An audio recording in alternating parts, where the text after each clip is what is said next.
दोस्तों, मान लो आप एक बेहतरीन पार्टी में जाते हैं जहां पर बुफे लगा हुआ है, अच्छे से अच्छा खाना है, बड़ी अच्छी महफिल सजी हुई है, जो आप चाहें वो सब चीजें उपलब्ध है। It's like a dream evening, it's a dream party evening, right. और आप उस पार्टी में पहुंचे हैं, आप मेहमान हैं, आपको बुलाया गया है, आप हकदार हैं, आप एंजॉय कर सकते हैं, कोई रोकेगा नहीं, कोई टोकेगा नहीं, जितना दिल चाहे दिल भर के पेट भर के खा सकते हैं, एंजॉय कर सकते हैं और वो बेहतरीन शाम का लुत्फ उठा सकते हैं। पर ऐसी पार्टी में पहुंचकर मान लो आप नाराज हो जाते हैं जैसे बच्चा नाराज हो जाता है कई बार। मान लो आप नाराज हो गए, नहीं यार मेरे को अच्छे से ट्रीट नहीं किया गया, कोई भी रीजन हो, आप नाराज हो गए, खफा हो गए।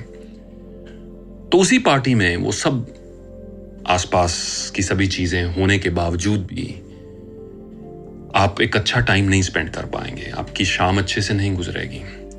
पर उसमें फॉल्ट शाम का नहीं है, उसमें फॉल्ट उस गेट टुगेदर का नहीं है। उस गेट टुगेदर ने तो सब कुछ अवेलेबल कराया आपको, पर आप खफा हो गए, आप नाराज हो गए, आप कोई बात दिल पर ले गए जिसमें आप शामिल नहीं होना चाहते उस प्रोसीडिंग्स में। और ये एग्जाम्पल मैंने इसलिए चुना क्योंकि कई बार परमात्मा का दिया गया सब कुछ हमारे आसपास होता है, हमारे सामने होता है, बुफे लगा होता है, बेहतरीन खूबसूरत जिंदगी परमात्मा हमें देता है, पर हम खफा हो जाते हैं हम किसी ना किसी चीज को लेकर खफा हो जाते हैं और इतने रूठ जाते हैं कि छोटे बच्चे की तरह हम कहते हैं कि नहीं, मुझे ये जो है, जो भी दिया जा रहा है वो स्वीकार ही नहीं है, और अपने गुस्से में उस शाम को, उन बेहतरीन ऑफरिंग्स को एंजॉय नहीं कर पाते। लॉ ऑफ अट्रैक्शन के पॉइंट से इसे मैं द आर्ट ऑफ रिसीविंग कहता हूं। एब्राहम हिक्स, जिनके काफी ऑडियोस में खुद भी सुनता रहता हूं, उन्होंने भी जिक्र किया है, कुछ और स्पीकर्स ने भी अक्सर जिक्र किया है, जहां लॉ ऑफ अट्रैक्शन की बात आती है वहां द आर्ट ऑफ रिसीविंग की बात भी आती है। आर्ट ऑफ रिसीविंग का ये मीनिंग कि ऊपर वाले ने कोई कमी नहीं छोड़ी है, और लॉ ऑफ अट्रैक्शन जब एक्टिवेट होती है तो जो चीज हमारे मन में होती है वो यूनिवर्स हमें प्रोवाइड कराता है, वो कुदरत हमारे सामने, बिल्कुल ठीक सामने तक लेकर आती है।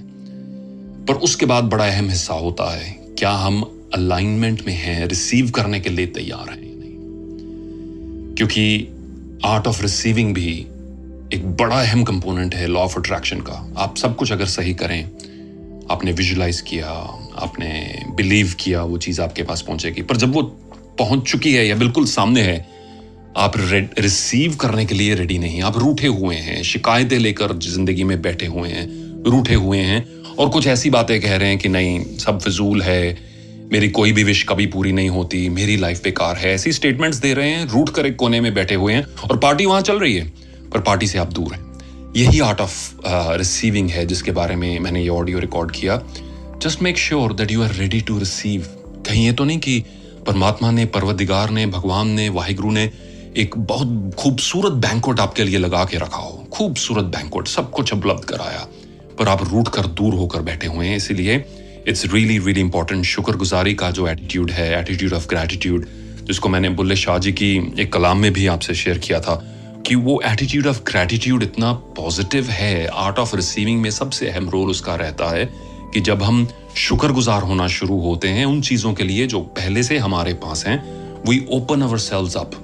हम अपने दिल का जो शायद कोई बंद हुआ, कोई हिस्सा था, कोई कमरा बंद हुआ था, उसको भी खोल लेते हैं, और खोलकर हम रास्ता देते हैं कि और खूबसूरत चीजें हमारे जीवन में आए।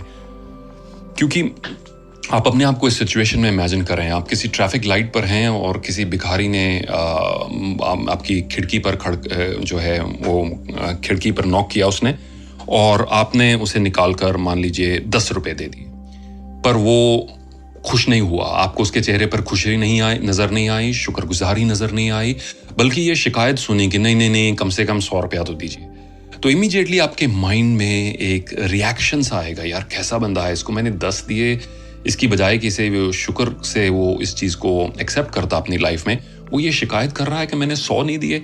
और ऐसे व्यक्ति को आपके इंस्टिंक्ट आता है कि आप अपने पैसे वापस छीन लें, ऐसे व्यक्ति को पैसे ना दें और आगे से बिल्कुल ना दें, और इस बार भी देकर ये लगता है यार गलती हुई यार मेरे से, ये पर्सन कैसा व्यक्ति है। और कई बार हम भी अपनी लाइफ में क्योंकि हम एटीट्यूड ऑफ ग्रैटिट्यूड में नहीं रहते, कुछ ऐसी हरकतें कर देते हैं वाइब्रेशनली, सब कुछ मिलने के बावजूद शुक्रगुजार नहीं होते, और जो सामने पड़ा है उसको लेने के लिए, रिसीव करने के लिए अपने दिल को खोलते नहीं हैं, वो अपनी शिकायतें दूर नहीं करते हैं, तो भगवान भी ऐसे और लॉ ऑफ अट्रैक्शन भी ऐसे और यूनिवर्स भी ऐसे हमसे खफा होना शुरू हो जाता है। और ये हमारा जो प्रोसेस है मैनिफेस्टेशन की, वो और मुश्किल होने शुरू हो जाती है। सो जिन लोगों ने लॉ ऑफ अट्रैक्शन स्टडी की है, शायद उन्होंने इसके बारे में पहले सुना हो, और मैं मानता हूं कि ये बड़ा अहम कंपोनेंट है और काफ़ी लोग इसे मिस कर देते हैं। The art of receiving, are you ready to receive or not? And the art of receiving का सबसे अहम कंपोनेंट है ग्रैटिट्यूड, शुक्रगुजारी। If you are thankful for what you already have, आप अपना दिल खोल देते हैं, अपनी झोली फैला देते हैं उन सब चीज़ों को स्वीकार करने के लिए जो परमात्मा ने, यूनिवर्स ने आपके लिए रेडी कर रखी हैं। Hope this short recording was useful. Take care, bye bye.